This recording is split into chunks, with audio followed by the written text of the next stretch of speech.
Turbulentos, voltei. Falando também ainda daquele assunto, estava meio esquecido, mas eu resolvi voltar com ele, que são fluidos compressíveis. Falando que eu já falei um pouco, mas o que dá para falar disso é, meu Deus do céu, tá? Mas eu vou falar um pouco mais, uma coisa mais prática, que é a rede de ar comprimido, que é uma coisa que toda fábrica, indústria, processo tem. Eu desconheço alguma que não tem, pelo menos nem que seja uma linhazinha fuleira de ar, o cara tem lá no sistema dele. Tem que ter. Ou ele compra de alguém, ou ele tem um compressorzinho lá para poder fazer. Não tem meio termo, porque todos os instrumentos usam, equipamento usa demais, limpeza precisa, enfim, não tem jeito. Sempre precisa de uma rede de ar comprimido. Às vezes precisa de mais de uma rede, não necessariamente só de ar comprimido, às vezes precisa de oxigênio. Hospital. O hospital tem rede de oxigênio lá para os pacientes, porque precisa pegar lá na rede e colocar oxigênio para o cara. Nitrogênio precisa também. Não sei se o hospital tem, mas indústria tem também nitrogênio. Enfim, a utilização de redes de distribuição de gases dos mais variados, inclusive até, bem lembrado também aqui, ó, gás de cozinha, hoje em dia canalizado. Não tem, os caras, pelo menos aqui em Belo Horizonte, que é onde eu moro, os caras estão furando a rua aí pra todo mundo é lado. No Rio de Janeiro eles adoram explodir um bueiro, né? No Rio de Janeiro adora explodir as coisas lá por conta de gás comprimido, tá vendo? O fato é que eles estão colocando lá e é uma rede de distribuição que precisa ser conhecida e precisa ser feita. Mas o fato aqui que eu estou querendo colocar de ar comprimido, que é mais comum, e ela tem algumas características que eu gostaria de conversar com vocês. Bom, primeiro ponto, claro, é o compressor. É um compressor que vou colocar ele aqui. E o compressor tem vários tipos, vários modelos, enfim. Não vou discutir sobre isso agora não, porque eu acho que fica um pouco extenso. Mas o que eu queria falar é sobre o processo de fabricação de ar comprimido e as coisas que são importantes. Por exemplo, o ar comprimido, quando o ar comprimido sai daqui, por termodinâmica, essa temperatura que ele pegou o ar aqui de fora, né? Pegou o ar aqui de fora, comprimiu, e a temperatura aqui, T1, por exemplo, e aí tem um T2 aqui. O T2 é maior do que T1. E eu vou te falar, se você coloca 3, 4 quilos aqui, que é uma pressãozinha bem baixinha, as temperaturas sobem significativamente. Fica 40, 50 graus, depende do gás, depende de coisa. Mas sobe mesmo, não é tipo, aumentou 2 graus, não, sobe muito, não é pouquinho não, tá? Então pode chegar até 60 graus, dependendo da quantidade de pressão que você colocar aqui, tá bom? Então não menospreza essa temperatura, que é significativa. Então o que pode precisar num sistema como esse? Pode precisar, não necessariamente, às vezes não esquenta o suficiente para isso, às vezes você deixa resfriar na sua próprio sistema, pode precisar de um resfriamento, então precisa de resfriar. Pode precisar, tá bom? Então você tem que resfriar o ar comprimido. O que eu tenho certeza, isso eu sei, quando você vai fazer, por exemplo, nesse gasbol, né, nesse gasoduto que vem lá da Bolívia até no Brasil, você faz a compressão do sistema no meio do caminho, estações de compressão, e você precisa resfriar o gás comprimido, que ele chega a uns 60, 70 graus, se eu não me engano, e você tem que resfriar ele, porque se você joga ele quente dentro da tubulação, você altera as condições de escoamento. Então você precisa ter um resfriamento que eles usam lá, são ventiladores gigantescos passando na tubulação, então ela fica resfriando com ventilação. Então você pode precisar de uma resfriação, pode, não necessariamente. É muito incomum isso aqui, é só quando realmente as pressões são muito altas, talvez você tenha precisado disso aqui.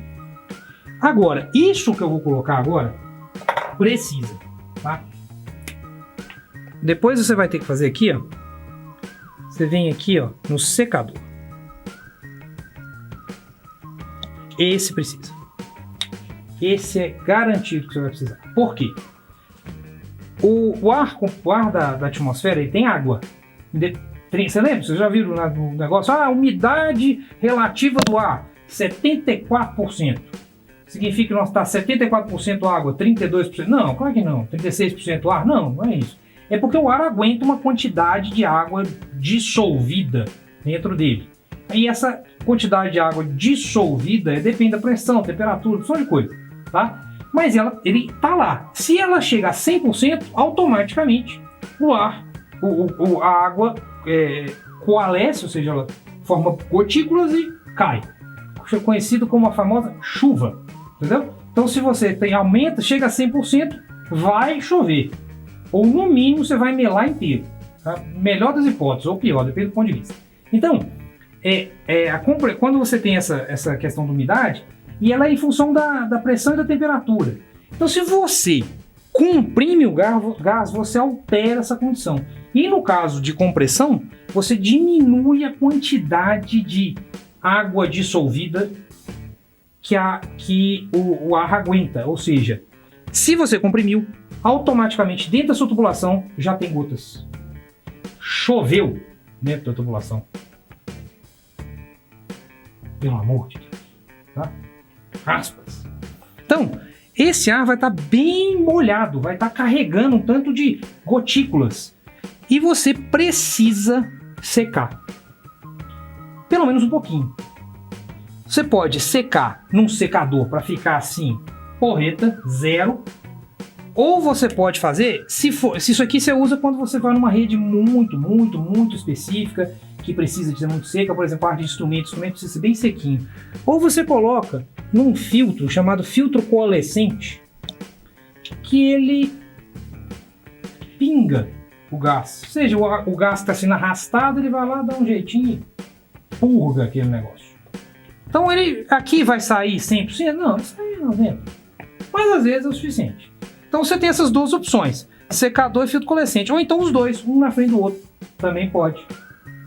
É comum, inclusive, um na frente do outro, e não essa separação. Às vezes também separa, porque aí você usa, aqui fica sendo, por exemplo, ar de instrumento, e aqui fica sendo ar de serviço.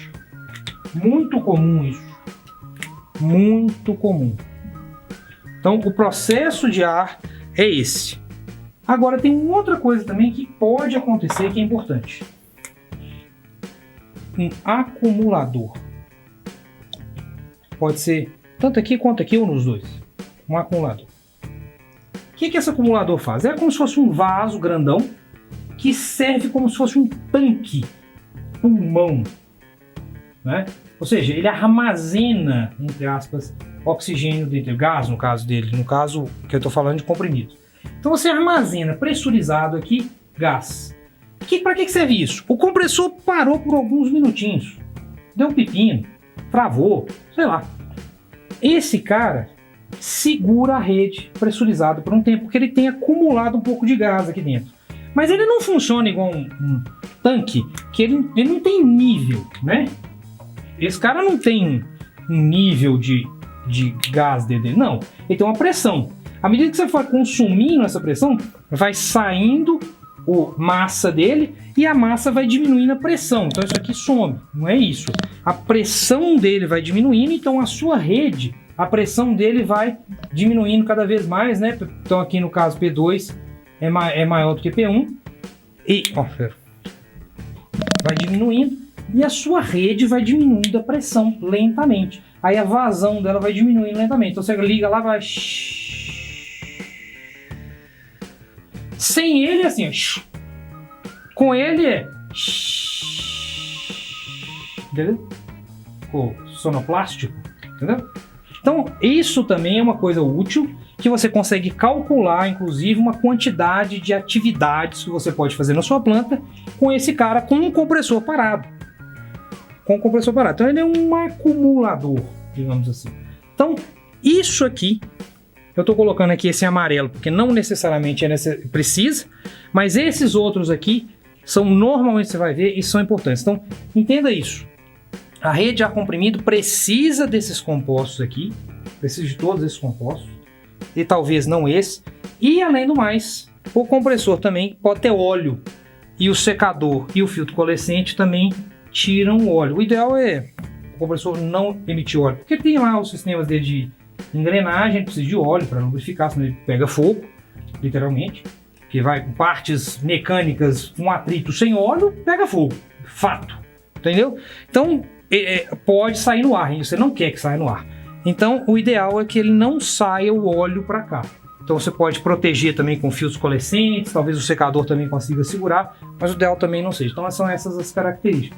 Queria deixar isso claro. Claro, tem outros sistemas, nitrogênio, oxigênio, mas eles já são diferentes. Vapor também completamente diferente. Mas a gente vai falando um a um, na medida da necessidade. Mas esse é com certeza o mais comum que você vai ver e o que você vai ver com mais frequência. Tá bom? Falou, turma!